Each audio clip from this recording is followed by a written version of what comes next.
Hey guys, and welcome to another brand new video. In this video, we actually have some huge news in regards to Xbox when it comes to the UK regulations, and as well also kind of making their really big next steps. There's been a lot of good information that's come out actually insides of Call of Duty, Activision, and also Microsoft themselves. So I want to go talk about this because this actually is a really big game changer. Right now, there's been a few big hurdles that have been leapt over, such as like Brazil, and as of right now, it seems like the CMA, which is basically UK's Competition and Markets Authority, and as well they also the official updates, official talks, and all of that. Now, this does not mean that this whole deal is going to be going through 100%, but it is another big major hurdle mentioned. We still have to go deal with the FTC and a few other United States regulatory bodies, because also don't forget that Microsoft is an actual American-based company, but so far, this actually does seem like the percentages of this deal going through have actually gone up a decent bit. So we're going to talk about this, talk about the news, talk about Activision, talk about everything, and as well, I can't wait to go play some Diablo myself up on Twitch. If you guys are bored, you guys can come drop a follow and watch later on today,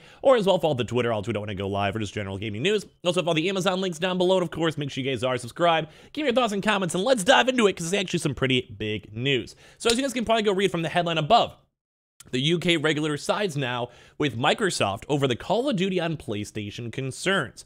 The UK's Competition and Markets Authority has updated its financial models after Microsoft publicly criticized its math itself. So let's go and do a little bit of a deeper dive, but basically it does seem like the vibes are getting the vibe check when it comes to the UK. So the UK's Competition and Markets Authority, or the CMA, has now sided with Microsoft over concerns the software giant can remove Call of Duty from PlayStation if it's proposed. The Activision Blizzard deal is approved. The regulator still has concerns about the deal's impact on the cloud gaming market, though, and will compete with investigations by the end of April. So, first and foremost, this is once again, this out isn't legal. Basically, legal is always like a one chapter by one chapter. So this is basically like chapter 2 being done and approved, but there is still a whole another brand new chapter they have to do a deep dive into, have court hearings on, and hear from other companies besides just Sony in regards now to this cloud hosting. That'd probably be things like such as like Google or AMD, and how they have like these multi-billion-dollar cloud hosting, basically like, I don't know, websites slash hosting slash server slash whatever. So they say, having considered the additional evidence provided, we have now provisionally concluded that the merger will not result in a substantial lessening of competition in console gaming services because the cost to Microsoft of withholding Call of Duty from PlayStation would outweigh any gains from taking such action, says Morton Coleman, chair of the independent panel of experts conducting the CMA's investigation. Very, very big statements over there. The CMA had originally provisionally concluded that a Microsoft strategy to withhold Call of Duty from PlayStation would be profitable.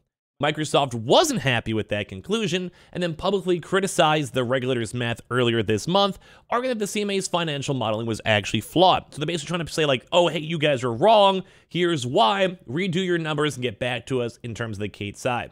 The CMA used a financial model that compares gains on a 5-year basis to losses on just a 1-year basis, though. And Microsoft argued that it had clear errors that ultimately skewed the results. The CMA has now updated its model and admits that Microsoft would actually see financial losses if it did go and withhold Call of Duty from PlayStation. So they're basically trying to, I guess, to say two big things. Number one, if it went purely to Game Pass, those numbers are not reliable. Like, you could maybe have a huge, massive spike up for that 1 month, and then maybe literally everyone's done. They literally don't want to pay the subscription. A lot of people cancel, like 80% people cancel. That's a possibility. I could even go look at numbers, say, from Netflix, from big shows like Squid Game, and they basically went and dropped down a lot right afterwards after people binged it and watched it, which is also why a lot of these big subscription-based companies are trying to turn weekly to keep those like things being maintained for, well, their money. So that's the big thing, is that they were trying to do it on a 1-year basis, and as well, the past 3 years or so has been huge for gaming, so for comparisons, it's hard to go and compare that for proper financial numbers. You need a little bit of post-pandemic and also pre-pandemic to have proper numbers, but as well, Call of Duty would also be making Xbox money if it's on PlayStation. They would get money off of every sale, they get money off of every microtransaction, they get money off of just people knowing about the game, and as well, it also might go and even side folks to switch over to the, well, Xbox side, because if they have a PlayStation, they might also get more sales through that. Like, there's a lot of like good benefits for them nonetheless. They have said, we have considered the parties and third-party submissions on our LTV model and then modified the inputs where appropriate, says the CMA in a filing published today. Based on our updated results, our quantitative modeling indicates the total foreclosure strategy will lead to a significant net financial loss for all the parties under the scenarios that we considered plausible. So this is why I think the CMA is kind of pushing forward. Like, I think it's actually good news. And we've also actually seen the Activision stock itself also go in free, like, basically, I don't know, just bump up really big off the news of this. A lot of folks are assuming now that the Activision stock, once again, is getting closer to what it should be paid for by Microsoft because they're thinking this deal is going to go through. It's been a very topsy-turvy depending on the court docs, but as you guys can kind of see by looking through this model, it's at a pretty good, straightforward game, and the market has been reciprocating on this quite a bit. But if you guys also compare it to maybe like a year ago or so, it's actually getting close to one of its all-time highs as of this second. And this was once again with the UK confirming it. The last big major step will be probably the American side. If they confirm this, the stock will go wild, because that basically means that it will be 100% worth, if the deal goes through, the stock price point that has been agreed upon. So right now, it's trending a bit lower because we don't know 100% if it's going to be done or not. Microsoft says it welcomes the CMA's decision to fix its financial model. We appreciate the CMA's rigorous and thorough evaluation of the evidence and welcome its updated provisional findings, said Rima Alay, Corporate Vice President and Deputy General Counsel for Microsoft. In a statement to The Verge, this deal will provide more players with more choice in how they play Call of Duty and their favorite games. We look forward to working with the CMA to resolve any outstanding concerns.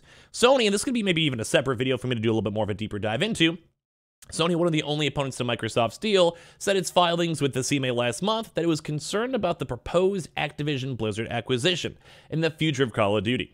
Sony said it's worried about Microsoft could raise the price of Call of Duty, make it only available on its Xbox Game Pass subscription service, and even strategically or indecently degrade the quality and performance of Call of Duty on PlayStation. The CMA hasn't responded to these specific concerns yet, but the regulators clearly isn't concerned about Microsoft seeking to entirely withhold Call of Duty from PlayStation anymore. So Microsoft Gaming Phil Spencer obviously has said and attempted to settle the Call of Duty on PlayStation debate once and for all in November, stating definitively in an interview with The Verge that the game will remain on PlayStation. Once again, though, this is concerning, though, because we don't know how long it will be. With the most recent Redfall drama coming out, a lot of folks are also concerned that they'll just go get rid of it as soon as they can. The CMA stance could now result in Microsoft and Sony signing a deal over Call of Duty on PlayStation. Microsoft has offered Sony a 10-year deal on Call of Duty, but the PlayStation maker still has not signed up this licensing agreement. Microsoft has not shown any real commitment to reaching a negotiated outcome, said Sony at CMA filings last month. They have dragged their feet, engaged only when they sensed the regulatory outlook was darkening, and favored negotiating with the media over engaging with the actual Sony themselves. And they're kind of calling them out like really big. This could be like, I think, probably a good secondary video. Sony may be holding out for the deal to be blocked, though, and then Jim Ryan, Sony's PlayStation chief, reportedly made it clear the company wasn't even interested in the deal with Microsoft. I don't want a new Call of Duty deal. Just want to block your merger as well. So Activision Blizzard has responded to today's CMA announcement, stating, the CMA's updated provisional findings show an improved understanding of the console gaming market and demonstrate a commitment to supporting players and competition, says Mercervi. Sony's campaign to protect its dominance by blocking our merger can overcome the facts, and Microsoft has already presented effective and enforceable remedies to address each of the CMA's remaining concerns. We know this deal will benefit competition, innovation, and consumers in the UK. Now, once again, though, they still have to get through the American hurdles, and that is probably the most important hurdle to get through, because, well, America says no, especially with Microsoft being an American-based company, it is not going to be good. While Microsoft has now addressed one key concern over Call of Duty, the CMA is still investigating the impact of the deal on the cloud gaming.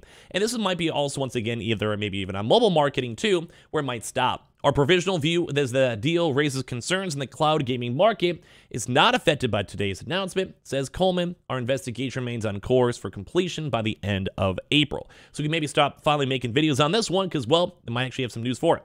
Microsoft has been signing cloud gaming deals for its Xbox game as well. They've done it with Boostroid, Ubidus, and NVIDIA to allow PC games basically be running on the Xbox side, and as well to run on the rival gaming cloud services. This also will include Call of Duty 2 as well on top of that. So basically, Call of Duty is still the hot commodity. Microsoft is also facing regulatory scrutiny from the European Commission and the Federal Trade Commission, or the FTC, and the FTC is actually sued to block the Activision Blizzard purchase last year, and they are still investigating as of right now. Although this is huge news for Xbox, as it does seem like the EU is going to be approving this deal. It does seem good on their side, and as well, it's kind of intriguing to see. They go and say, we appreciate the CMA's investigation to an industry they helped pioneer, and that will continue to be vital for the growth in the UK too as well. So right now, we're still going to see what's going to happen. It is looking a little bit more better on the Xbox side, although it could be better, it could be worse. We can go from there. So I appreciate you guys all so much for watching. I appreciate you guys all so much for chilling. Make sure you guys give me your thoughts and comments down below. And as well, we might have some more talks on this because there's been a lot of information coming out. It's all been kind of juicy too as well. So make sure you guys are subscribed with the notifications on. We have the Twitter and Twitch stream down below if you guys want to follow. We'll be checking out Resident Evil and also Diablo up on Twitch. And of course, check out all the Amazon links down below as well.